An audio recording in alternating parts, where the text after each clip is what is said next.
This is the Variety Sports Network, created for the fans, by the fans. Now to your host of tonight's show. We're back, Talkin the Gridiron, Season 2. I'm your host, Daren Breyer, along with my other co-host here, Jimmy Pallato, from Far End of the Bench podcast, brought to you here at Variety Sports Network. We're ready to go. We're ready to start Season 2 here with the NFL 2 weeks away today. 2 weeks to go for the full Sunday of football. We do get that Thursday night one when we get to the Lions and Chiefs here. But Jimmy, we got a lot to get in today on our opening show. But first, how you doing, my friend? Good to see you. It's good to see you too. We were talking about this. It's basically the perfect time for us to come back. We can do all of our predictions. Next week when we do this show, we'll have games to actually talk about. We'll have the Thursday night game and everything coming back. So I'm excited. Season 2 is always better because we figure out ways that we work well together. We're a little bit more comfortable with how the show is going to go, and now we have a set time where we know exactly what we're going to do and what we're going to cover, how we want to run things. So I'm excited to see what Season 2 has in store. I'm hoping for a better run than what happened last year. I'm hoping we have people that come on the show and have to watch their team lose and have their hearts broken in front of hundreds of people on the internet live, because that's just amazing. It's awesome as always. But it's football season. This is how you kind of know things are back. College football was back on TV. That was awesome. Watching some high school showcases, and now the NFL is going to be back.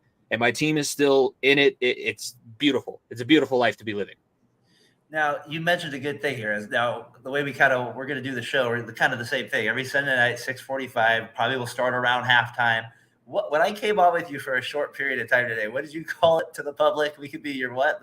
We're your late night bar room. When your team has commiserated and you're struggling to try and figure out, like, what is our general manager doing? Why do we not have a running back? Why do we not pay our guy? We'll be right there commiserating with you. Yes, yeah. Is Raiders fan, Bengals fan. I will tell you, my kids don't know this. The kids that I teach, I went so long. I had 20 plus years up until the last time they won a playoff game. The Bengals could never have sent a text message saying that they won a playoff game. I've dealt with the struggle. I can commiserate and do that with the best of them. Trust me. When we will, and obviously our franchise is me and you, like we said, we can do that better than anybody else here. We're going to bring out a guy here in a minute that has not been doing much of that lately, but we'll go into his thoughts as well. John, out of your Falcon mind, you guys doing good. Thanks for tuning in here with the comments. Good to see you out there. Well, I have a real or fake news question involving his Falcons here in a few minutes here that I think you'd be interested to get your take on with it. Jimmy, anything else, man? How's summer treat you with was it nice to have the break there from teaching? Right when we ended, right? It's like right around February. I think we did our last show. That's like at the point where you're like, I'm almost getting to the point where I'm done for the school year. You know what I mean? So I was an idiot. I will tell you, I'm still an idiot. I coach all year round. So I'm coaching youth football now, and then the flag football season at my middle school will start. And I have the reputation. Like, they look at me and go, "You're a flag football coach?" I guess, yeah, I am. So I'm going to have that starting up here soon. And then wrestling will go in October for the middle school. After middle school wrestling is done, high school wrestling season starts. I'm still going to be coaching my youth football team during that time because we're in Pop Warner, so we could be up into the regionals by that point. Yeah. And then, February on, I was coaching wrestling, like the freestyle and Greco-Roman. So I was learning a new style of wrestling, kind of like doing my own coaches clinic. But I wrestled from October all the way through July. Damn, the last practice was ended in July. That's a long time. And just because you're saying wrestling, can I bring in our guest tonight? In our wrestling guest here, Brian, the main man Johnson over here, a Niners fan. So we got a different perspective. You talked about we're going to have a lot of guests on the show. Brian, you're the first one here for season 2. You'll probably join us a few more times. I know throughout the year you're always have good funny takes on the game, and you have good insight. You follow the NFL very much. So thanks for joining us tonight on the show. Jimmy, what do you say we get this thing started? And the first question I got for you is this: as we're getting into the NFL season here, what are some of the biggest storylines that you're kind of looking to this year as the NFL is getting started? Like, what's kind of standing out to you? Well, I guess the most recent since this last stretch of preseason games, it's the fact that they're actually starting to call them. Like they're telling, we don't need to play the last quarter. That's not been normal. Preseason has already been a joke. Like Nico and I say on our show that it's up until week 3 is when the preseason actually ends, and then you're kind of into everything. I mean, the Bengals were 0-2 at the start of the season that they went to the Super Bowl in. So it's interesting. Gonna be interesting to see how these teams are able to come back and bounce back. I think we're always going to struggle in the first few weeks of the season with this collective bargaining agreement because they're not going to – they've taken themselves out of the practice facility in the offseason. So they're behind. They're not learning the offenses the way they should be. I mean, look at Trey Lance getting traded from San Francisco to Dallas. Like that was the shitty new toy you gave up 3 first-round picks for, and we can't work with him. We're going to go with a 7th-round guy and a guy that was let go by 2 other teams to be your quarterbacks and let Trey Lance go with those 3 first-round picks. Okay, you're lucky you hit on Brock Purdy, and we'll see if Brock Purdy's going to be good after that injury. But that's where I'm interested to see, like, who's going to be the best coming out of this preseason, quote unquote, because it's not a preseason. Yeah.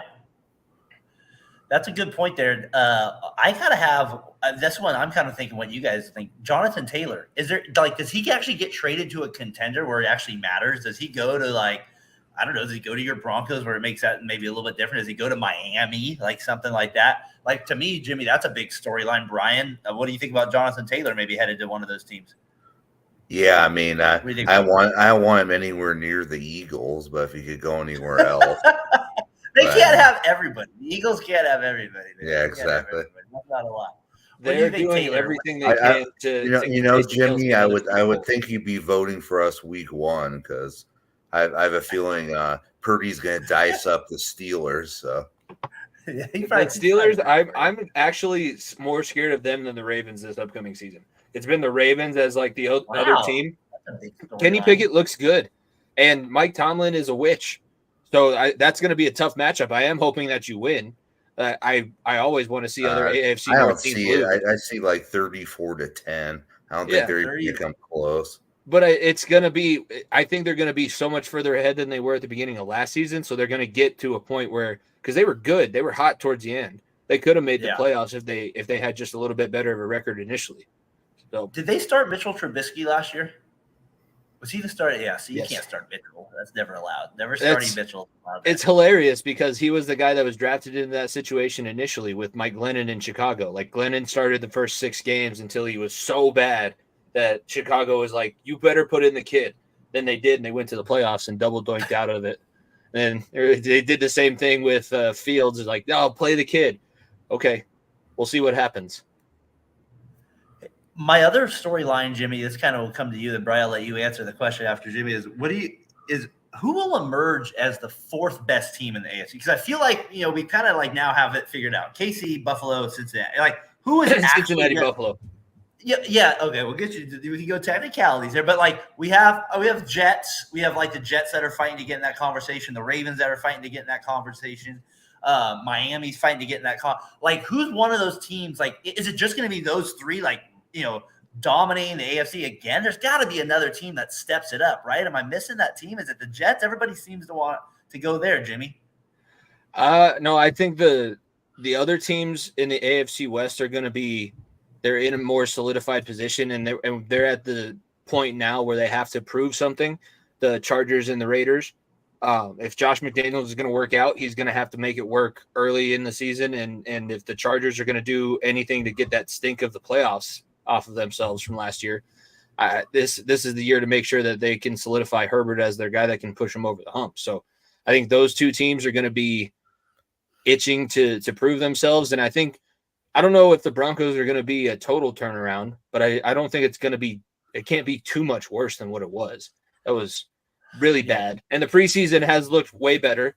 He's been able to actually do some things in the preseason. So there's silver linings, but honestly, right now, it feels like nobody's ready, which it's a good thing they have an extra week of practice, but I feel like everybody is behind. It's like the start of a new school year, and you forgot to implement everything, so you're like just printing stuff off 20 minutes before class starts. And I remember, and you always say this on your podcast, do you believe in that theory that they don't they don't do enough in the offseason. I've heard you all the way back to last year. Last summer before last season, you talking about that they just don't have enough practice time anymore. Brian, who real quick do you think could push those three teams in the AFC? Is the Jets, somebody else? I think the Ravens. I think Jackson's going to have a bounce back year, and Odell Beckham and Zach Flowers is going to help a lot. Well, your co-host on TMB podcast agrees with you there. I guess great minds think alike. Tyler, I don't know, Tyler. You got the Jets there. I don't know. I do think the Jets. We'll get into division predictions here in a little bit, so I'll say some of that for that. My other storyline was who in the NFC is pushing Philadelphia or San Francisco now? Like, are those two teams just dominating again, or is there a team that's going to – and if you look at the NFC, man, what a weird conference. Like, right? You look at it off the bat, you're like, the Saints, well, do I believe in the Saints really? And then you go to the next, so I don't know. Then you go to the Giants, you're like, Cowboys. So I don't know. What do you think? You could make a case for Detroit being third best in the NFC with the way they finished last season and the fact that they have a lot of the same guys around. Dan Campbell's still the head coach. Nico and I we made the prediction on our show that they're going to win the NFC North because this past week we did both the AFC and NFC North predictions. So right now, I think that they would be another team that if they gel the way that they did and they continue to progress, they're probably the next best. But for now, it is Philly, it's San Francisco. Who's going to make less mistakes? Who's going to be healthier throughout a majority of the season? And that'll determine one seed. And hopefully this year when they play in the playoffs, one team doesn't have any quarterbacks left. You can't have no quarterbacks. Let's have one continue to be able to finish the game. Hopefully it's the starting quarterback so we get best on best. I was thinking we were going to get the Mahomes versus San Francisco matchup LA matchup from Monday Night Football a few years ago when the Eagles and 49ers were going up against each other. I was like, this is two of the cream of the crop. It's going to be a knockdown drag out. And 2 minutes into the game, it was like, oh, well, that sucks. That's going to be tough to come back from. And that's the thing, kind of what you were talking about is like the injuries, obviously, with these two teams, but like it's the NFL. Something's going to happen. Like, and Brian, that's what I'm saying. Who's going to emerge as this third team to push the Eagles and the Niners? There's got to be another team who is that team that you're thinking of that in the NFC that kind of scares you? I think an underrated scary team could be I'm going to be honest with you. I know you're going to think I'm crazy, but the Chicago Bears, they had the really good off season. I think Justin Fields is going to take a next step. And I think that offense just caters to him right now. Jimmy, if they're the third best team in the NFC, that is a massive jump. And then you're right, Brian, that Kyle Shanahan should get even more crap for trading up for Trey Lance. Just take Justin Fields. Trade up and take him. What do you think of that, Jimmy? The Bears, possibly? I'm still not. I have a bias against Justin Fields, so whatever I say is not objective whatsoever. That's what we said at the beginning of the show. I'm sitting at the bar right now. I'm telling you how I feel. I've hated him since he was on QB1 back in high school. Him and Spencer Rattler were my two least favorite. So much? He's just conceited, and when he wins, he takes all the credit. When they lose, he doesn't get any of the blame. Like, he did everything that he could. It was everybody else around him going all the way back to high school. And then he couldn't win the starting job from Jake Fromm at Georgia and moved on to Ohio State. I just hate Ohio State in general. So it was really easy when he got there. There's another guy over here who hates him too. Yeah. I'm a bigger Michigan fan in that rivalry, but I don't even really care about Michigan anymore. I just love seeing Ohio State upset, which is why the playoff was good. It was a great game, and I got to see them cry and run off the field. It's funny you bring up Spencer Rattler because he hasn't done anything since he left Oklahoma. Yeah, they're interesting. SC might be interesting in the SEC. They're going to be better than they were a couple of years ago. But I don't know what he's going to do. He's probably trying to stay in college a couple more years so he's not going to make any money in the NFL. He'll make more money NIL deal down in South Carolina selling cars in Myrtle Beach. Brian, you got a big storyline maybe that we're forgetting about?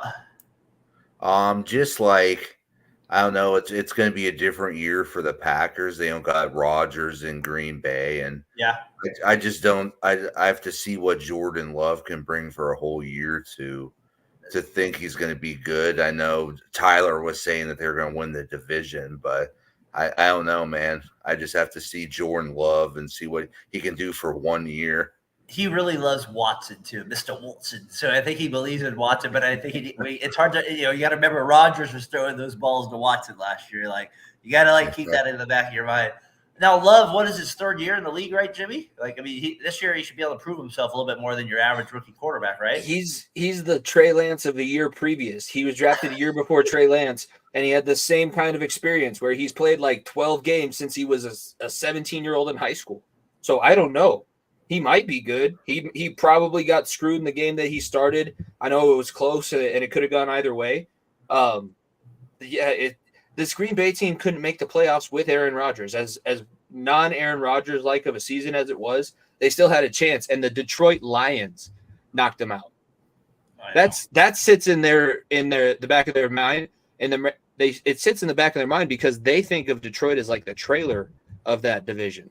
And they're the cream, they're the high and mighty, hoity-toity Green Bay Packers. Our coach has his name on his name on the trophy. They don't want any part. I don't think that's them this year. I think they are going to. It's going to be like that year. You remember when Favre went like 3-13? They were just awful that 1 year with him. 1 year, random year, yeah. I think that's what it's going to look like this year because Jordan Love doesn't have Bakhtiari. He doesn't have Corey Linsley. All of the offensive linemen and the weapons he was supposed to have to help him when he was drafted are all gone because of that Aaron Rodgers saga. Tyler, you hear that? They're not making the playoffs. You hear that, Tyler? They're not making the playoffs there, buddy. All right. We got that. I'm going to get to real and fake news now. All right. I got to get to that. So basically, I'm just going to give you a headline. You tell me if it's real or fake, kind of with what you think with that. I got a few of them here. I'm going to start out with the return of Sean Payton will turn Russell Wilson and the Broncos around the season and make the playoffs. Is that real news, Brian, or fake news? I'm going to go fake news. I just don't, especially with Jerry Jeudy going out with that injury scare. It's just, I don't know. I don't think they have enough to compete with the top echelon AFC teams. So as I'm looking at a man with the Rocky Mountains on his hat, let's get his perspective on that. Oh, that's the Broncos as well. What do you got? The media here was hyping up the whole versus Nathaniel Hackett. That week 5 matchup is going to mean something now. It's kind of, I think they are going to be better. They're going to be competent enough that we won't have to count down the play clock to the team on the field this year. But with the injury to Tim Patrick, who's going to now have to be, again, relied on to be a locker room guy, but you would love to have a guy like that on the field. He can block. He's a leader. He leads by example. He would be your number one receiving threat. Besides Cortland Sutton, besides Jerry Jeudy, if all three are healthy, Tim Patrick is the leader and the alpha in that wide receiver room, which not a lot of people know because he's the undrafted guy. The Jerry Jeudy injury is going to suck. You're down to scraps. You're going to have like a 5th-round tight end after you tried to draft a guy in the 2nd round out of UCLA who is only going to make the team because he was drafted high. You got to keep him around for at least another year. There's still so much. Like Nathaniel Hackett tore this thing apart. Like you took this team to a. He ripped on him in the offseason, right? Didn't he take a little shot at him? And then he tried to take a shot back. We were all in glass houses, dude. You were like a mechanic that was going, oh, I can fix your engine, and you like tap the wrench on it, and then the entire car just falls apart around it. And you're like, oh, that sucks. But you got the money to fix that, right? Well, yeah, our owners can fix it, but it's going to take some time. I can't just get the parts today. Rich owners. You guys got rich owners. So who do you got? Denver or the Raiders week 1? Well, hold on. Is that real or fake news too? Is that? It's fake. I think it's fake news that they'll get to the playoffs. If they do get to the playoffs, it means that Sean Payton is a way better. Because right now, I saw the comparisons going around. He's basically the same as Mike McCarthy, Hall of Fame quarterback. They only won 1 Super Bowl with him. If you take away those years, then their records average out pretty evenly. I think that if he makes the playoffs, then you move him up into that. He's not Belichickian yet, but he can be like he's on the cusp of winning another Super Bowl at that point. He's definitely been seen as more of a genius, right? I feel like he's had that backing up. He's gotten the benefit of the doubt, and then Kevin James played him in some random Netflix movie. They look exactly alike, right? They look exactly right. And I love Kevin James. He's not a dick. Listen, I like the fighty one. He's in the UFC fighty one. I like that one too. That's Here Comes the Boom. We saw that on my birthday one year because it came out on my birthday. Yeah.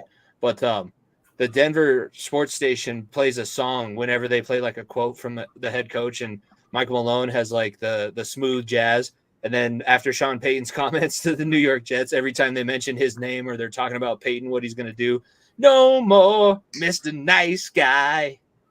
No more Mr. I was like, oh, that's great. The Avalanche coach is 007 because he's always in the three-piece suit on the bench. We have to keep ourselves entertained. Nathaniel Hackett was the Imperial Death March. Oh, you guys, like I said, 17 red zone appearances last year for you guys is one of the most pathetic things I've ever seen ever. Brian, the Detroit Lions will not live up to the hype this season and fall short of the playoffs. Is that real news or fake news? I know Casey wants real news because he said they're going to go. Casey's got him in the conference finals. I know. Yeah, he's got him in the conference. I shouldn't say NBA conference championship. Not NBA. I'm going to go. I'm going to go fake news just because the NFC is just such a low conference this year. They're going to have to get playoff teams, and I think the Lions will be one of them. We got a guy here real quick, Dirty Fanatics United. Thanks for tuning in here tonight. Appreciate it. I see him a few times on TMB today. It's funny there at the Jivvy. What do you got there? Real or fake news? The Detroit Lions will not live up to the hype this season and fall short of the playoffs. Obviously, this is fake news because I picked them to win the NFC North. I think they're going to win the division. They're going to get into the playoffs. Maybe they'll win 2 playoff games, which they didn't even do with Barry Sanders. And as a Bengals fan, now that we've had some success, if another franchise or another fan base needs something, I had a buddy in college who he's like, I understand your pain. My dad's a Detroit Lions fan. I said, yeah, but does he really? And then I thought about it. It's been since the 1950s since Detroit has been relevant and like a championship level team. That was before the NFL. That was just professional football where they would go to the mill and then play afterwards in the field behind the factory. So, yeah, I think Detroit makes the playoffs. I think they solidify themselves. Dan Campbell they finally found the coach that is that city. He is Detroit. He has that team where they need to go. It's weird to say, but I think that this is the year they're going to put it together. And now that I said that, they're going to totally fall apart. That's usually how it works. Jared Goff's going to tear his ACL. That's what I'm saying. Oh, yeah, we always say that. We got 9 guys. We got 9 people here in the chat here. Appreciate you guys. Feel free to comment in. We'll bring up all the comments. We'll discuss it. Like Jimmy said, the bar at the end of the night with NFL here. So feel free to comment in. We'll get to it at any point on it. Brian, you were going to say something there? I was just going to say that, yeah, I just think that the Lions just seem like they have momentum from last year, and I just like their team overall. Brian, we got a question here, and this is why we're good in the business here at Variety Sports Network. I'm going to transition. Give me a second here. He goes, don't mean to interrupt on your old topics, but legit serious question from a diehard Falcons fan. What do you see from my squad ranking the NFC this year? Now, like a good neighbor, I'm here for you. We can transition from Falcons to that question as well. I got real or fake news, and Jimmy will add that question to it there. Will Bijan Robinson have 1,000 yards rushing and receiving this year? And that question is, sir, that was I'll put it back up there. That was asked. What do you got there? Is that combined, the 1,000 yards? So rushing, receiving, he just have 1,000 yards. So he has 1,000 rushing, and then he also gets 1,000 receiving. He's not going to be 1,000 in his rookie year. He at some point might get to the level, because let's think about the guys who have done 1,000. It's Christian McCaffrey and it's Marshall Faulk. Those are the 2 currently that have been 1,000 yards rushing and 1,000 yards receiving. So I don't think it's going to be a rookie year thing. But yeah, I think he can have 1,000 scrimmage yards easy. He looks like he's an athlete that can play at this level, and he's one of those. He's not I see 15. I'm looking at the chat too. 1,500 yards does not seem like 750 would be a split that I could see definitely happening. He doesn't seem like he's going to need much to transition, and he's going to be the Christian McCaffrey, Deebo Samuel. You can put him out, and he can run routes. So he's going to get himself paid. He's not in that running back, quote unquote, tier. He's in that flex. We were calling it the flex on our show this past week because that's basically what it is in fantasy. So I think that he can do that. The Falcons, if things go well, like if they finally, because they had the year where they had all first round draft picks on their offense and were awful. And then last year, I remember I thought they were going to give us a tough game. I thought Mariota was going to make us struggle, and it was a total dog walking. And it wasn't like I don't really know why, because they're talented, and I like Arthur Smith. I think he's a good coach. I think that he can do good things for the Atlanta team, but they are so snake bitten, and they're going to hate me for bringing it up. And I guess I won't mention it by name, but everybody knows what I'm talking about.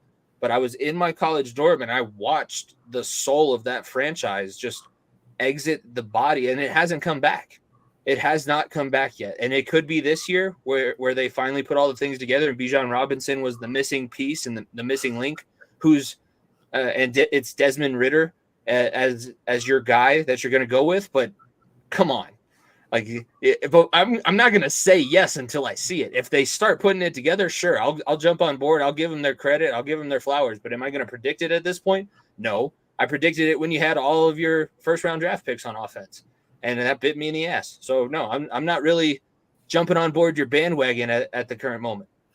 I feel like that Bijan Robinson pick is giving them some extra life there, as the fan base. As I'm listening to their show, it's kind of like that thing where you got this guy who's special. Can he stay healthy, and can you execute that specialness with it? Brian, what do you think with Bijan Johnson maybe getting 1,000 yards, 1,000 rushing? I'm going to throw it right over to Brian, but I see the cornerbacks being hurt. Sure, that's fine. Joe Mixon had 4 touchdowns against you that game. That was the Joe Mixon show. It wasn't the Jamar Chase, Tyler Boyd.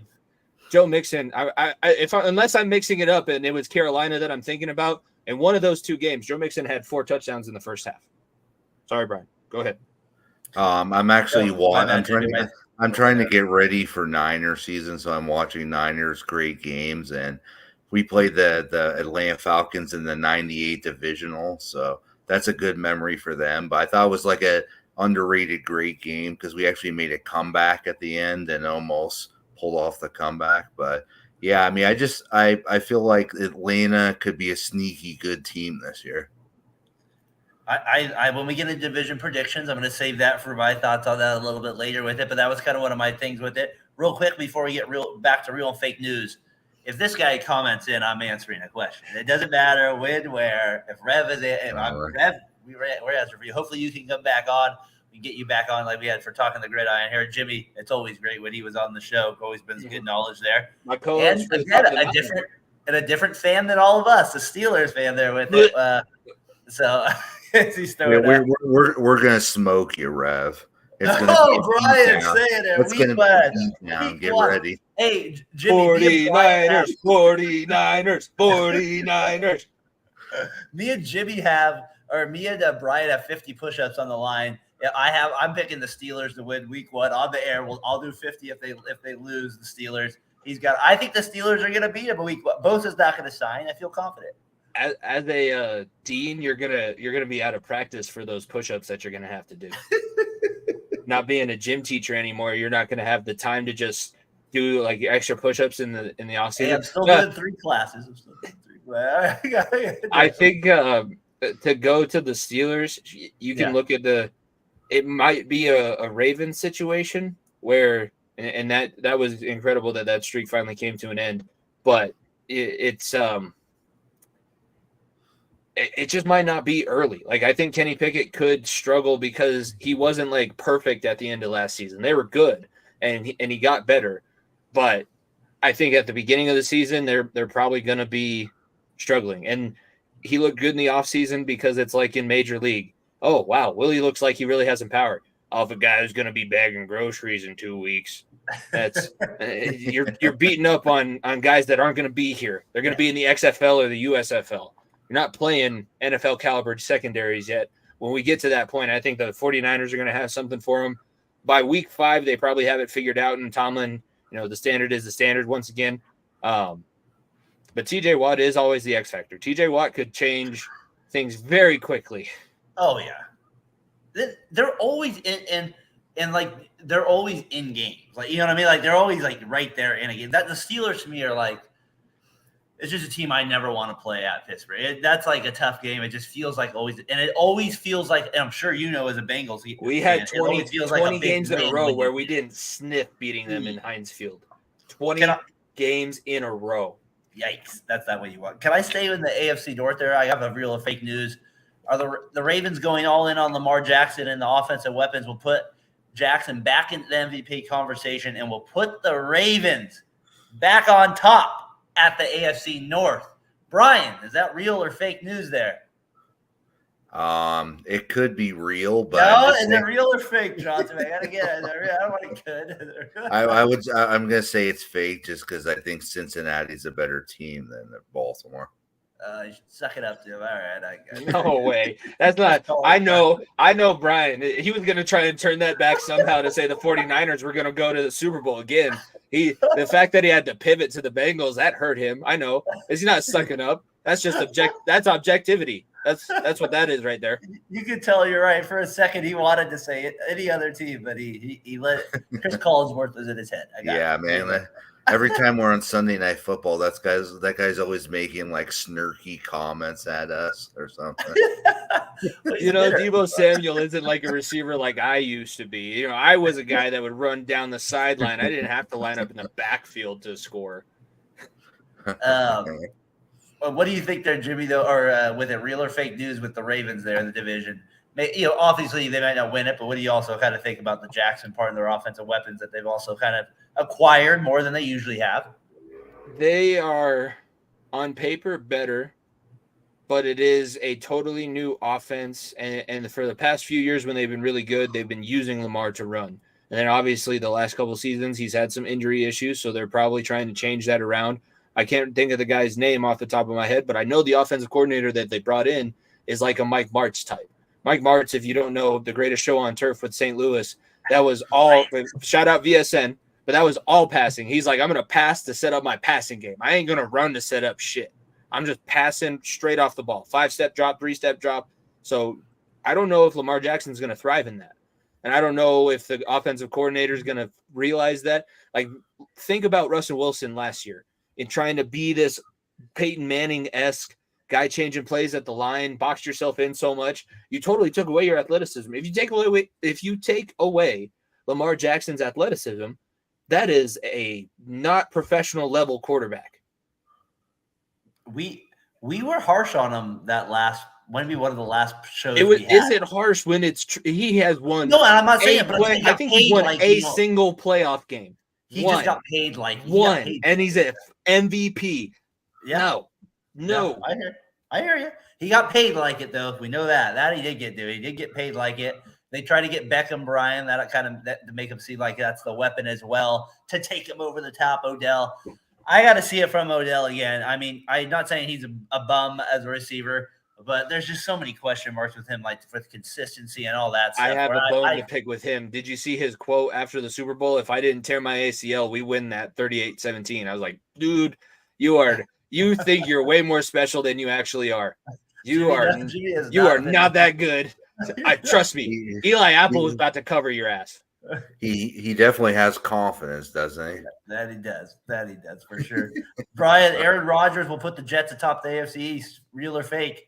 I'm going to go fake. I just think the Buffalo Bills are a better team than the Jets right now. I agree with this, by the way. Yes, Jimmy, go ahead. I want to say real, especially now that I've been watching like Hard Knocks and you get to see all the great plays from their training camp. Yeah. I can see them being a playoff team. I think they maybe take the Patriots playoff spot that they got a couple times behind the Bills. If the Bills don't have to deal with not playing in their home stadium and then going back to their home stadium and going to Cincinnati, having one of their guys die on the field, if they don't have to deal with any of that, they should be a fairly dangerous team and be actually ready to play in the playoffs. I said it on our show a couple weeks ago. I was so happy that they had the last week of the regular season before the playoffs started, because if it ended up going from that DeMar Hamlin game to the playoffs, the Bills beat the Bengals in that playoff game. They had given everything in that last regular season game, and the Bengals absolutely dominated, and it showed like yeah, we're pretty much equal talent, but Josh Allen does not equal Joe Burrow. So Bills are good. Aaron Rodgers, like I said at the beginning of the show, I don't know. I think it's going to take some time. I'm thinking Tebow. I said it this morning. Tom Brady-esque in Tampa Bay. It was like week 7. I know that was a bad. No, I just was watching Swamp Kings on Netflix. But Tebow did play for the Jets. That's what I was thinking too. He did. He's going to be a punt protector. They're going to try and change him to tight end. I just have a feeling. Oh wait, they've already done that. That's my fault. I think that he'll be. It'll be. Rev from tuning here back with the AFC North group of death. Browns are the Browns, but even they got a stacked roster if Deshaun Crosby figure things out. Deshaun Crosby. Wow. Say it right. Sorry, I read that wrong. Crosby. I was thinking of Bobby Crosby, Brian. You know no. The guy that hit into the most double plays in Division Series history. Yeah, all right, that's enough for baseball. We got there. We go Browns. I agree with him on the AFC North. That is a tough one for you. But the AFC East is also kind of feels that way. But then you have the Patriots, and you're like, the Patriots aren't there with it there, so you're like, that's not gonna work. So I don't know. We got here. Jets are looking nice on paper. Yes, they are. I saw the Hard Knocks. A lot of no look passes, Brian. They were talking about that the other day. Rodgers giving a lot of the no look passes, always with the mustache. He got it from Jimmy Pallato. Stole the idea, but he said he went from there. I had gimmick infringement. He stole it from Nico. I told Nico I was infringing on his gimmick. He's gonna sue me here coming up. Is this Mac Jones's last chance? I hate that dude. Yeah, he's the less intimidating Ndamukong Suh of quarterbacks. He's the dirtiest player, and it doesn't seem like a lot because it doesn't happen like every single week. But if you look back at it, he's tried to twist like 3 guys' ankles. He's tried to bite somebody. I'm pretty sure if he had a shank in his sock, he'd take somebody's kidney out if it benefited him in some way. He would. Mac Jones is a dirty player. That's all I'm going to say about that. You wanted to hear that for 5 years. You probably loved it.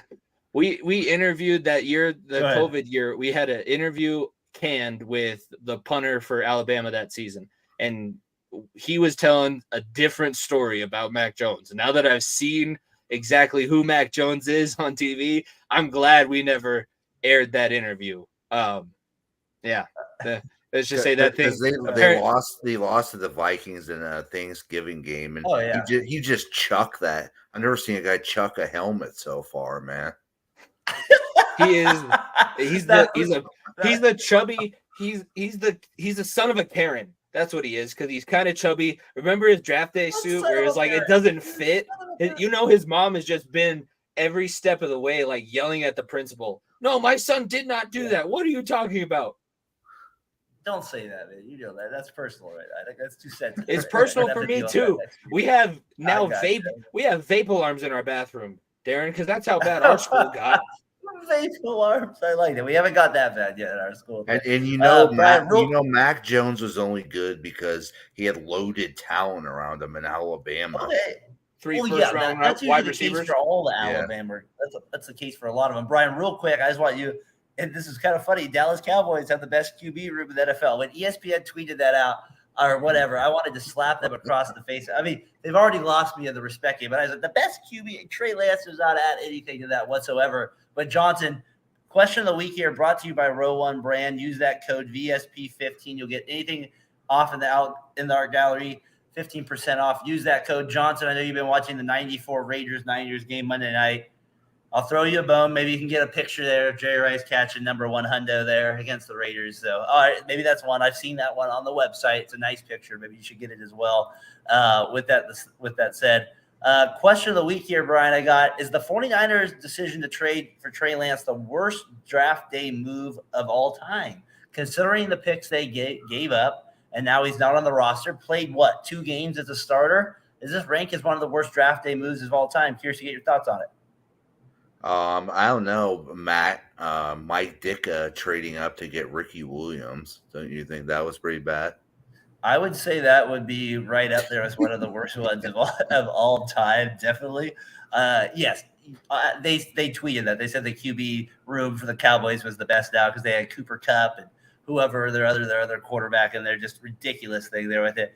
But Jimmy, I gotta say, like, I kind of think it might be by, like, I'm not saying it's the worst, like, I'm saying trade, not that the worst pick. We can go Russell, we can go Leaf, all that, but like giving up what they gave up for a guy that played 2 games for him, that's kind of insane. Yeah, this is why they compared him to Carson Wentz, because they went to the same school, but it was not the same. Carson Wentz was at North Dakota State for all of his eligibility before he was even looked at as considered to be draftable. That's what you have to do. When you go D1 AA, you don't get the fast track. You don't get to leave early. You have to play all 4 years, and you have to dominate and be the best and be the best by a mile. And he had a couple of games, but even then in that game that they set up just for him in the COVID season, he didn't really look all that great. So I don't know what they saw in him to give up 3 first-round picks to go get him when you had. Do you think Kyle Shanahan said John Lynch draft him? Like, I'm curious, like, from your perspective, like, we've read it here. Brian says no, John Lynch made the decision. I'm like, John Lynch was a freaking safety. How did he not ask Kyle Shanahan who he wanted in that draft? Well, no, these are professionals. They have the biggest ego. They're always right. So John Lynch, as much as he respects Kyle Shanahan, he has always been correct over anything that anybody else says in that war room. Yeah. I don't know who made the draft pick. Whoever made the draft pick tried to stick to their guns, and then whoever didn't, so you take your pick. Whoever you like more in the scenario said, okay, well, he has the preseason to prove that he can be here. And then the other guy at the end of the preseason was like, well, he didn't fucking do that, did he?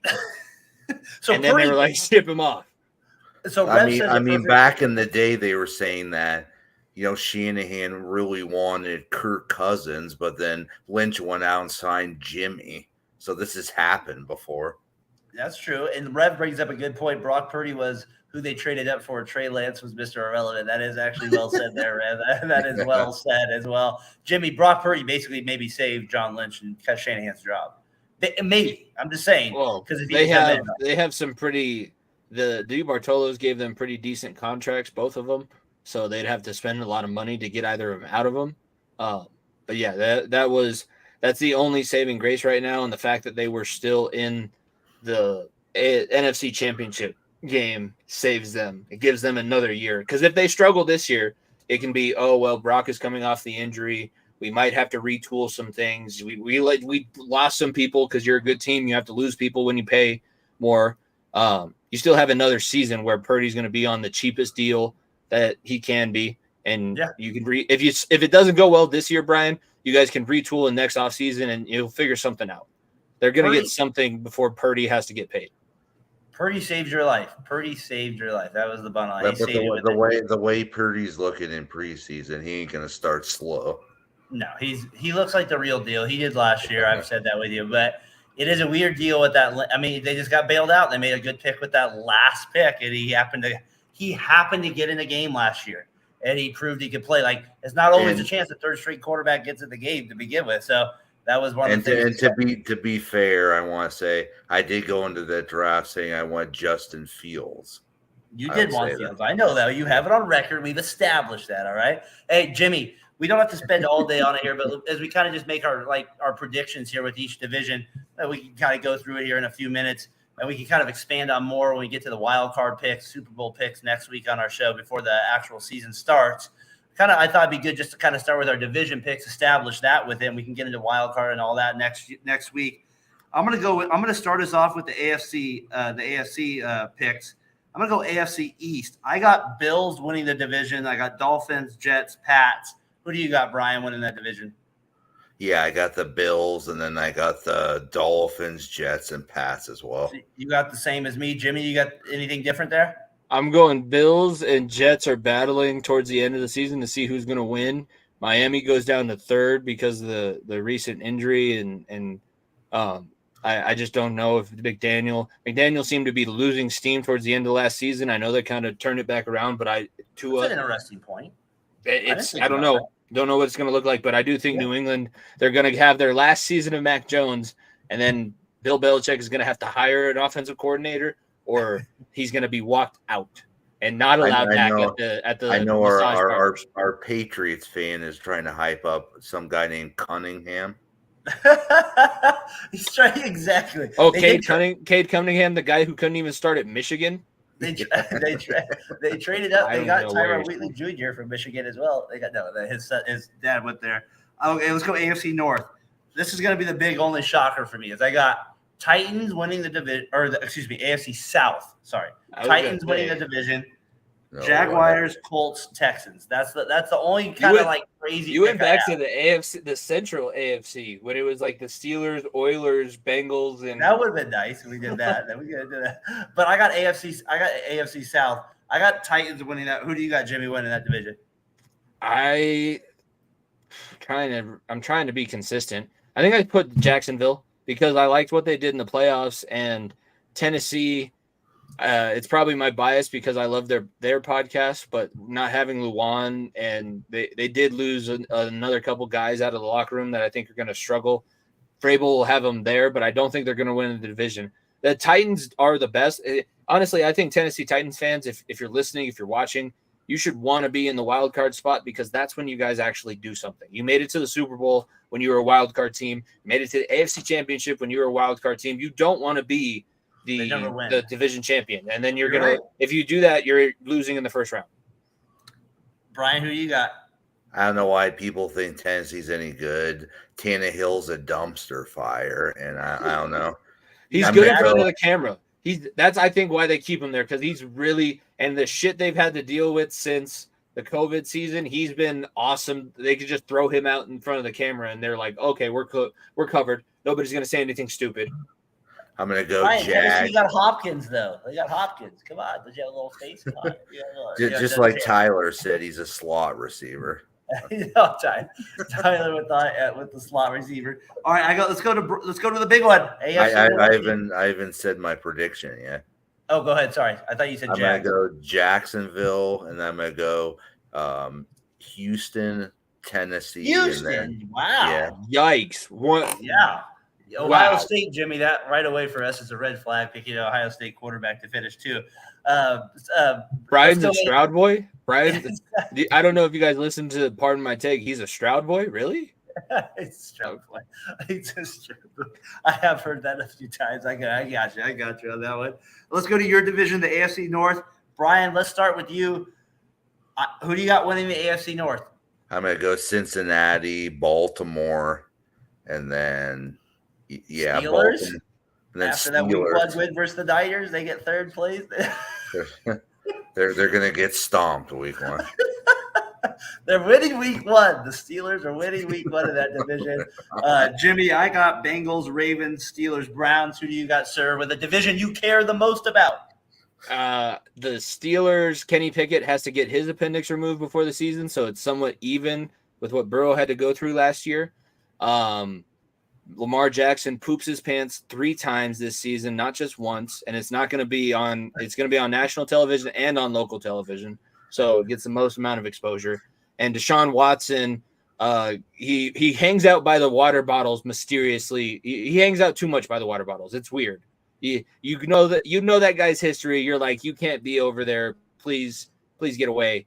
Obviously, the Bengals win the division. I think the Steelers end up getting second. They could probably make that second, the wild card. I know we're going to get to that prediction too.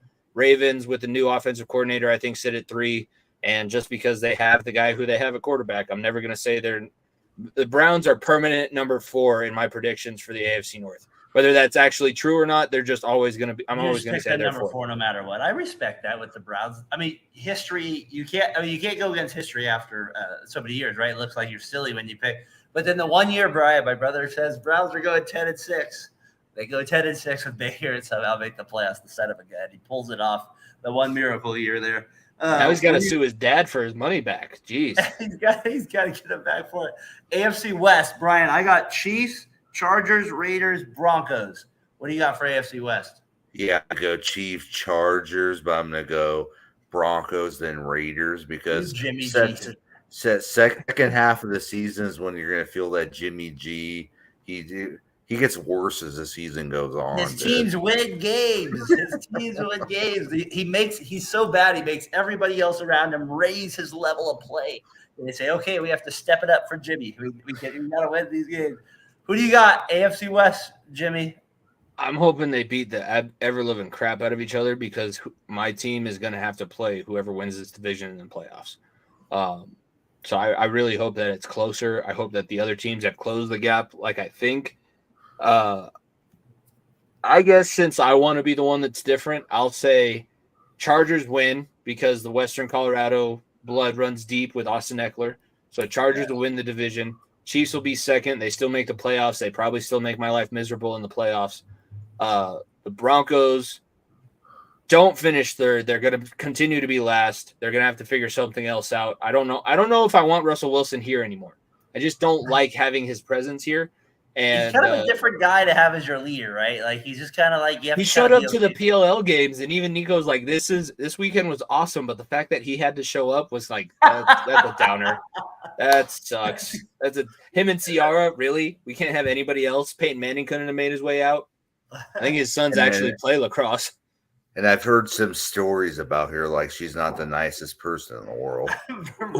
She didn't want to be here. She wanted to be in a big market. He goes, "Oh, let's go from Seattle to Denver," and she was probably like, "This, oh my god, this guy's stupid. This guy is dumb." He's like, "Let's go to it's a bigger market." Yeah, but I wanted to go to LA. I didn't want to go to Denver. It snows here. It's bad for my hair. That's bad for my hair.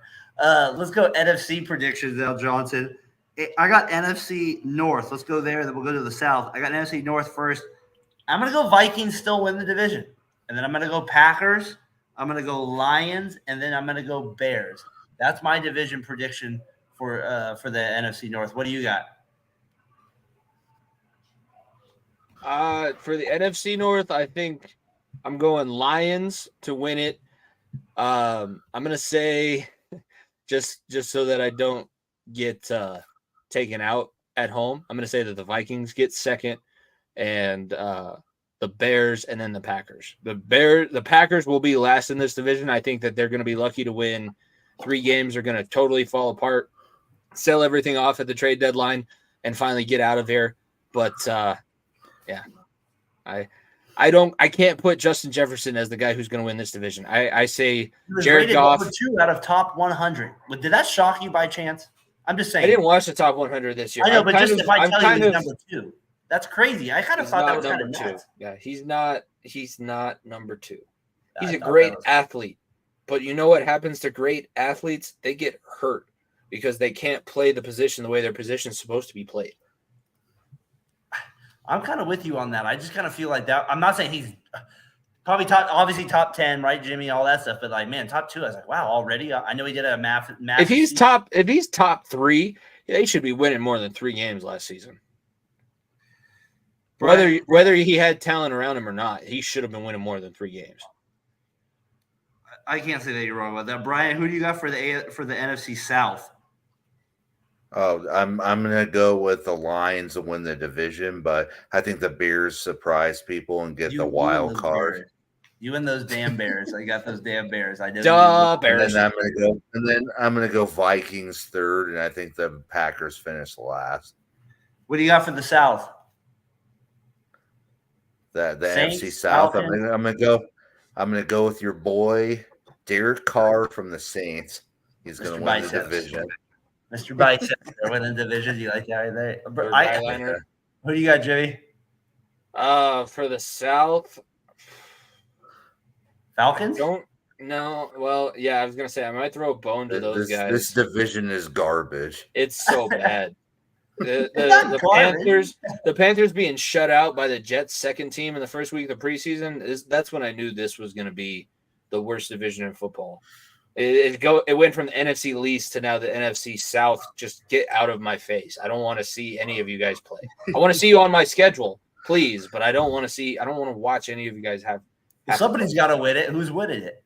Atlanta. Atlanta wins it because I guess Desmond Ridder is going to be the best out of the rest of them. I don't trust Derek Carr. Derek Carr is going to have something awful happen, just like David Carr had something awful happen to him. So I guess I'll go Daren's Atlanta. Ecstatic right now. But just think of this: like one of these teams is going to get a home playoff game. I know, but I got the Falcons winning. I just think they seem a little bit more together. I don't trust Dennis Allen either. Like I'm not obviously that's another Raiders bias maybe I have there, Jimmy. But like Dennis Allen, Brian as the coach. I mean, we went through that. Like I just don't. And Carr has people have this impression of Carr like, oh, he just was missing this and just missing that. I'm like, what are we talking about? Like. I watched these games with them on the Raiders. I watched them blow multiple opportunities to win games where it's like, well, their defense sucked. Well, how about the games where they lost 16-14 to the Bears? How about last year where they lost that game? Was that Max Crosby's been top 5 in sacks for the past 3 seasons. Their defense and they had Chandler Jones. What are you talking about? Derek Carr was the reason that team never got over the hump. They had the 1 year where he broke his ankle where I think he might have been able to do something for him. But Daren, you guys are the first team we beat in the playoffs in 25 years. Thank you for my team hasn't won a playoff game since 2002. That's how long my Raiders. And you know what they call that playoff game? They call it Whistlegate. That's fine. Whether that touchdown was scored or not, we still win. We still have enough points to win. I'm with you on that. That is keep sleeping on the dirty birds. Every team goes through down years. We got to way up. I'm with you. How long did the down years last? How long? Can we start getting a little bit of an uptick? Just a little slight? This is like a Falcon. Like, if we're going to stick with the Falcons, you got a bad wing, and I've been nursing you back to health, but I'm kind of running out of interest here. I'm kind of – you got to – John Robinson is hopefully that guy for him. That's the guy I think they're betting. Ritter still has a lot of question marks to answer. I mean, you have to be – that's the one thing even as a Falcon. You're realistic. I mean, that's got to be the guy. You might believe in him. I just don't think Bryce Young has any talent to do anything this year. Do you think? Well, they got Miles Sanders out there. Then they traded though more to the Bears. I know that. Yeah, no, I agree with Rev on or that it's kind of rebuilding. I just Carr. It's just hard for me to. It's hard for me. That's a personal thing right there, Jimmy. So I don't think I could take that one. Yeah, we got here. That's good. Yeah. You guys had the one playoff appearance. We are close to becoming you. I get it, but Joe Burrow is going to make sure that we are not Matt Ryaning ourselves out of a Super Bowl loss. We're going to get back there. Damn it! I bet you were back there before you. Oh, that's a good bet. That's a good bet. I don't know if you guys want to virtually shake on that or something. I don't know what you want to have on the line, but I bet you the Bengals are in a Super Bowl before the Falcons are. And we long after VSN, because maybe we both go just into dystopia and we lose and lose and lose. What if the Bengals played the Falcons? That'd be the best. That would be pretty good. That would be an epic. That'd be the most random Super Bowl. That would be a random. Would we close it out? I don't think you guys have Aaron Donald that's going to be pass rushing in the last 2 minutes of the fourth quarter on Joe Burrow. So I think we'll get it off. Jamar Chase is going to cook Jesse Bates. Jamar Chase will cook Jesse Bates and score the game-winning touchdown against the Falcons in the next 5 years. Shanahan out of the Super Bowl, Brian. That's your coach right there. That's your coach right there on the Niners. Just letting you know that is your coach there on the Niners. I got the Falcons. They got the. I just can't go with the Saints. Panthers. Nobody's taking the Bucks. Let's go to the East real quick. I got Eagles, Cowboys, Giants, Commanders. Maybe I should take I kind of want to put the Commanders ahead of the Giants now a little bit. I just don't believe in Jones. I just don't. It's nothing to do with him. Brian, who do you got winning that division? I'm going Eagles, Cowboys, and I'll go the Commanders and then the Giants. I just think Daniel Jones got overpaid, and they're going to regret doing that. I can't say you're wrong with that. What do you got, Jimmy? It's interesting because I want to say the Commanders are going to enjoy a lot of success now that they don't have Dan Snyder. But I also said it on our show. Dan Snyder won. Dan Snyder beat the shit out of that city. He bought it for like $5.8 million, sold it for $6.3 billion, had ticket fraud, didn't report the earnings that he actually had. All of the worst things that you could do, should be facing like 45 plus years in prison. And he's going to get off scot-free, making like $3.8 billion off the sale. and you were god awful for the past 25 years after being the team of the 70s and 80s, and now this is where we are with Washington. So I want to say that you're going to have success, but I think you guys are going to be.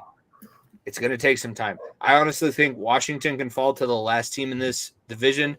I think Philadelphia.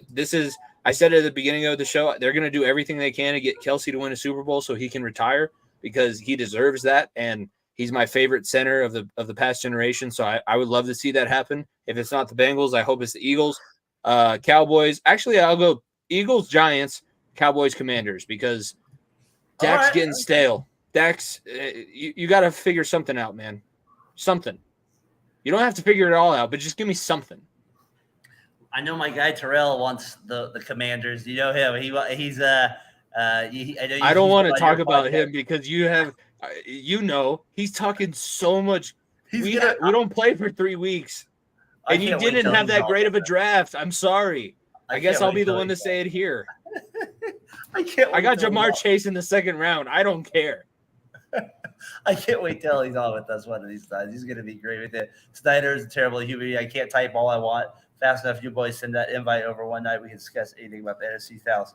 We will definitely have you on, sir. Hopefully you can join us. We do the show. We're going to do it every 6:45 Sunday night. Tell me how Jesse Bates sucks as an Atlanta Falcon. He's nowhere near as good as he was as a Cincinnati Bengal. That's what I want to talk about. Exactly. We're going to get into a lot of things. We should have him. He's been good on John and Out of Your Falcon Mind as well. We definitely got to get you guys on. We're almost getting here. We're probably getting close to the fourth quarter of the pod here. One last division, though. Let's start with the NFC West. Who do you got, Jimmy, with the NFC West? We got Niners. I got the Niners, Seahawks, Rams, and Cardinals winning the division. Who do you got there as Brian exits, afraid to answer the question, that little piece of garbage? I cannot believe it. Or a phone died. Hopefully that's the excuse. Jimmy, who do you got? I'm going to say I think the San Francisco will win it. I think that Seattle's number 2. Everything that I hear about not sour. That's fine. He wanted more money than what he was worth. You guys paid him. That's good. We're all on the same page. But I think in the NFC West, the 49ers will win the division. But I think the Seahawks, everything that I've seen about their preseason, and it's kind of like what we said about Tomlin, Pete Carroll will just have the Seahawks doing more than what they should and overperforming what they need to. Like Geno Smith was nothing before last season, and now he's continued his progress. So I think they take second. The rest of the division, I think that Los Angeles would be better than Arizona. Arizona is going to be one of the worst teams in the entire league. I think they probably have a good shot of picking first overall next year, and the Rams will end up third, even with Aaron Donald and all of that other. They actually don't have that much talent left over, but Aaron Donald isn't going to save them this year. Oh, the Arizona situation, I have no idea. I mean, Kyle Murray comes. Is that video game clause still in the contract? Did you see the sports bra he warmed up in with? My gosh, what are we doing there? I'm sorry. He just wants to forget. He's throwing us off the scent because he's been playing too much Xbox. He's like, oh shit, they know in my contract I'm only allowed 3 hours, and if you look at my gamer tag, I haven't logged out in 36 hours. So this is bad. I'm going to throw a sports bra on, and hopefully nobody notices. I agree with Rev, though. It's a 2-team division. The Arizona, I have no idea what's going on there at that spot with it. And next week, we'll get into our wild card picks, and we'll kind of get down into our predictions to a Super Bowl. We'll kind of wrap it all up next week with a little bow. That'll be primarily the most of our podcast. Jim, as we kind of get to the end here a little bit of it, I got the NFL news and notes. Just kind of share a few things. You can, if you want to mention one of them, you can as well. Jacob signs with the Raiders, 1 year, $12 million deal with the Raiders. Good to see him back. Brian mentioned it earlier, maybe you as well. Jared Jeudy likely out several weeks with the hamstring. Bosa for the Niners still remains unsigned as well. Burrow, it sounds like he's going to play in week 1, but there is a possibility maybe he sits out week 1 as well with that calf injury. And like I said, Kyler Murray's still out. Patriots do make a small trade today for an offensive lineman with the Browns. Anything you got there, Jimmy, that you want to comment in, or one of those news and notes that kind of stand out to you? It's so since I am the Bengals fan, I will say other Bengals fans, let's not try and rush Joe Burrow back. If this is truly just a calf strain, make sure that he's absolutely 100%. For the first few weeks of the season when everybody else sucks too, we can get away with Trevor Siemian at quarterback. Trevor Siemian was he's the best quarterback since Peyton Manning in Broncos franchise history. Yeah. I don't know if you guys know that. He started the most games and has the most wins. I wouldn't have thought that. The last over 500 season that the Broncos had, Trevor Siemian was the starting quarterback. So if it needs to be week 1 or 2 where Trevor Siemian starts and Joe Burrow is like 100%, okay, this calf is not going to bother me, then I'm good to play it. Now, if it's 0-2 after the first 2 weeks of the season, we're going to have to suck it up, Buttercup, because now I know we started 0-3 last year, but let's not do that again this year. Let's get back, because it screwed us at the end of the season. We should have been the number 1 seed in the AFC. We had that game that didn't count, and then the tiebreaker didn't work because the Bills also had that game that didn't count. So we should have been the 1 seed in the AFC. Other than that, so is it questionable that he's even going to play? For the first week, I think he's questionable. Second week, I would almost guarantee that you see him. But for the first week, and it's the Packers too. So I don't think that they're going to see anything from the preseason that they're like, Joe has to play. They're going to be able to get by. Real quick here, just got to shout out my guy, Dirty Fanatic. As we're about to wrap up the show, I was going to shout you out. So good thing. Good show, guys. Catch you on the next one. Bengal fans love chopping it up with you. Hopefully my team will make you put some respect on your name this season. At least I have a quarterback to be asked without. You guys are asked with all your quarterbacks, so I have a quarterback that I can be asked without. That's fine. Dirty Fanatics, we're here. Like we said, we're the bar here at the end of the night here on Sunday nights. We're gonna be here if you would love. I think we got to have them on now. We're gonna have to reach out to you. This is gonna be pretty much every week because I'll go at anybody. Yeah, well, and that's what Jimmy does great with it. He does an awesome job talking trash with it. He does his football, and Dirty Fanatics, we appreciate those comments. Keeps us going, keeps us motivated with it. And like I said, even if you can't jump on the show, even if you have to comment in, that's a good way to contribute to it. And we appreciate you taking the time out of your evening to watch Talkin the Gridiron Season 2, Episode 1 there with it. So, yeah, really appreciate it here. Shout out to you and your podcast as well. So you guys have been growing up there as well. So good job with that as well. Shout out to your Falcons, hopefully. Brian, what do you think? Bosa still remains unsigned. That big news for you. Are you starting to get nervous at all? I think Monday we're going to finally hear Bosa signs the massive extension. You said that last Sunday. That's good. You said that last Sunday. I don't know. That will be interesting to see if he ends up making it all the way there with it. I think there's a chance if he does, he signs very last minute. All Tyler cares about is week there for week 1. I agree. All right, my last topic of the night here. We'll call it a show here. Jimmy, we've been talking about it. Hail Mary. How many football leagues is too much? I don't think there is too much. My dad likes to, every time that we're at some kind of function, and now that my brother and I are coaching the youth football and we're teachers and it's funny because it makes sense. But like there was one year where my mom accidentally bought all of the sports channels, not just the NFL Sunday ticket, but like all of the sports channels. So we not only got NFL, college, high school, CFL. We were getting high school games on Tuesday. You were loving that. But it was on every night, and we got our money's worth. So I don't think that there's so much. There's not such a thing as too much football. How many leagues are you in right now? Then you think? Right now, you're estimating. I'm in 3.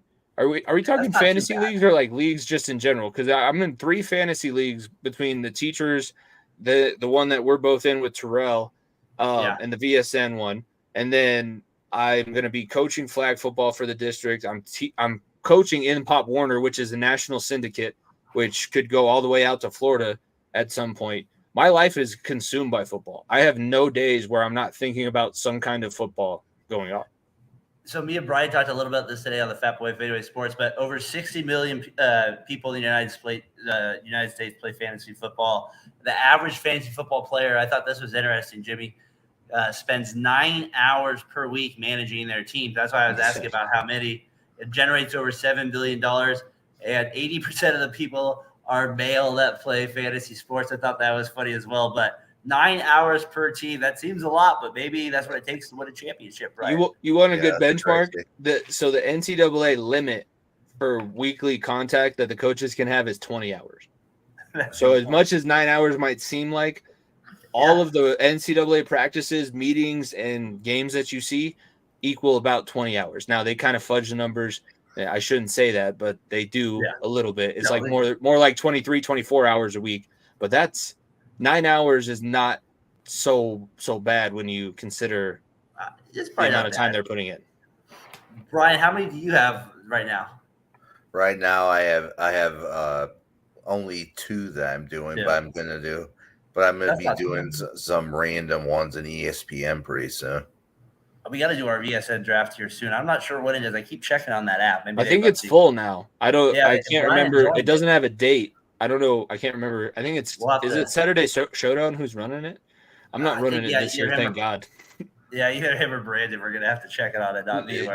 Nico and I were so quick when we do you want to run the fantasy league? Nope. Okay, yeah, we're not doing that. Not doing that one. The fantasy, that's a tough one. Whoever runs that, bad respect for you that one there. Yeah. So I always like to, after the fantasy draft, like to go with you're talking about with Terrell. I like my team. Yep. Here we go, baby.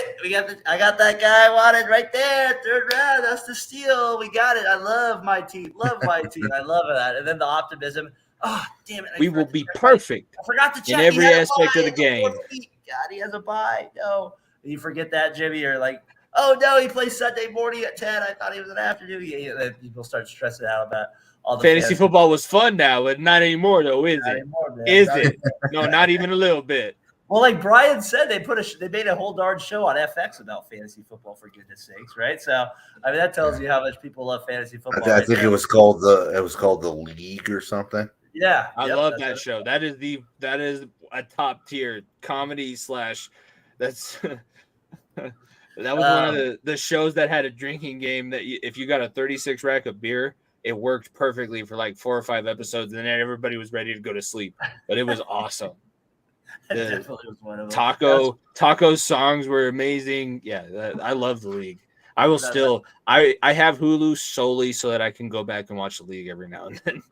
That's a great show. It really is. I love how they got NFL players to come on once in a while there as well. Chad, please.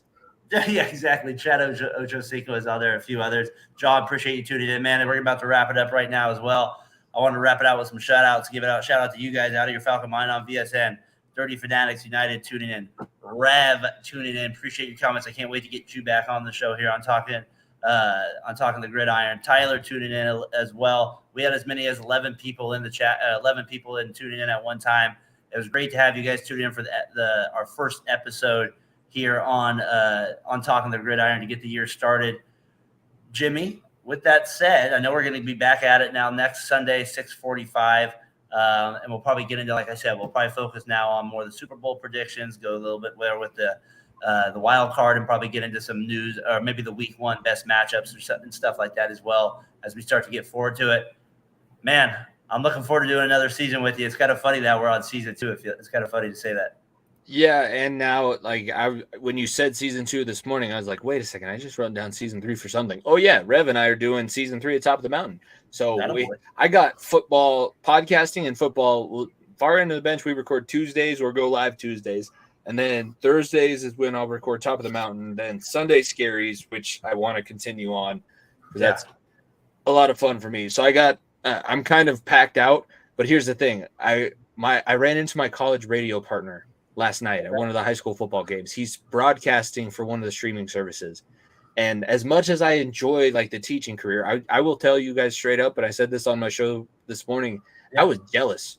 Like, oh my God, why did his life break the way where he got like the lucky break where he's broadcasting what we wanted to do, what we both did in college together. And, so it kind of kicked my ass into gear. As much as I think we've done well with the far end of the bench, I said it on my show this morning. The content that you're going to see from our channel is going to be second to none. We're going to step everything up. I'm going to try and do my best with the teaching and coaching and all of the podcasting. Far end of the bench at FEOTB Pod.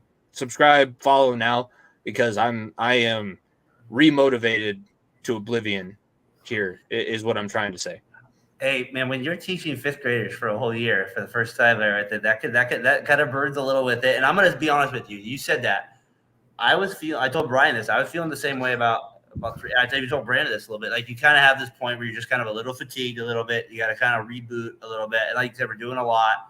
And like I said, working out of school for us, you're taking on a lot of different personalities, a lot of kids. And sometimes at the end of the day, if it's a bad day, you're kind of drained. Not saying other jobs aren't important, but I can relate to that feeling with it. So I'm glad that you kind of got that extra juice there just in time for selfishly for our show as well. But I'm glad that we can make time to kind of make this show happen, because it is kind of fun to because as the games happen, we're going to be reacting to the games that happen that day. That's different than most shows bring to the table. We're VSN's Football Night in America, baby. Yeah, pretty much. Exactly. I like it. There you go. There you go, Brian. I like that. You love that show too. I love that. Brian, thanks for joining us tonight. Appreciate No problem. I want to be here all season, and just tune into the TMB podcasts. We're going to be there all season. And I think we're going to try to do a preview, like a 49ers preview for the season and stuff like that. No, you guys have been doing one every week now with the Team B podcast. Niners should be a good team to talk about. It'll be interesting we got to get more. That's our goal this year on Talkin the Gridiron. We're going to have more guests on throughout the year. We're going to be reaching out. Might have like a panel of 4 or 5 sometimes out here. And like I said with Jimmy, we don't care if you're on for 5 minutes and you leave. We just want this to be a spot where people can talk football, right? Like, that's the idea of our show. Like, just be it, whatever. We're here for it. I was at a family reunion the other week, and I recruited a couple of my crazy cousins to be like our crazy sports callers, because I was like, that's the best part of live sports talk radio. Yes. Give me your crazy takes. And I'm friends with one of my cousin's husbands on Facebook, and I was like, your takes are friggin' out there, but you definitely stand behind them. And if you can argue them, I guess I want you on the show. Please come on the show. So Ben, if you're listening, if you're paying attention, we want you on the show. And you might need us week 1 because it's Dallas versus Giants. So there you go, Dallas week 1. Nobody wants to watch that one all the time, right? NFC's favorite. No, just kidding, right there. No, watch the game, but watch us too at the same time. Call on in if you're not able to join us with it. It keeps us going. All right, boys, that was a good season 2, episode 1 show. Jimmy Pallato, I know you got an hour ahead, 9:00 there. You got school party tomorrow. Have a good week there, sir. We got 3-day weekend though with Labor Day coming up. Yeah. Brian, the main man Johnson, for joining us. For Jimmy Pallato, for Brian Johnson, I'm Daren Breyer, Talkin the Gridiron. We're out. Peace. Hey, this is Brandon, CEO of the Variety Sports Network. Thank you again for watching tonight's show. Best way you can support us is by hitting that subscribe button, that like button.